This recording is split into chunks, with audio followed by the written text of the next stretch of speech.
কি এটা ভাবি? মোমো। কার ফেভারিট? তোমার? খুব মজা হচ্ছে মোমো পেয়ে, খুব মজা হচ্ছে।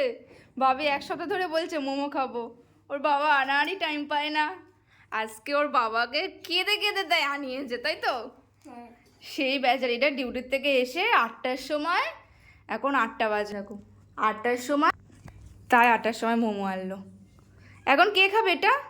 কে খাবে এটা শুনি? তুমি? না আমি খাই। এটা তো ঝাল মোমো, তুমি খেতে পারবে? তাও খেতে পারবে? তোমার কি এত ভালো লাগে মোমো খেতে? খাও একটু দেখি। গরম। ওর ভেতরে ছিল? হ্যাঁ। নে, তোর তো আবার মেয়োনিজটাই ফেভারিট, তাই তো? হ্যাঁ। খেয়ে দেখ। উড়ে বাবা, উড়ে বাবা, বিশাল ভালো লেগেছে। তোমার কি এতটাই ফেভারিট মোমো? সারাদিন মোমো খাবে? এটা তো আনহেলদি ফুড, এটা কেউ খায়? এটা ভালো। তাও ভালো। ঠিক আছে তাহলে খাও। বাই।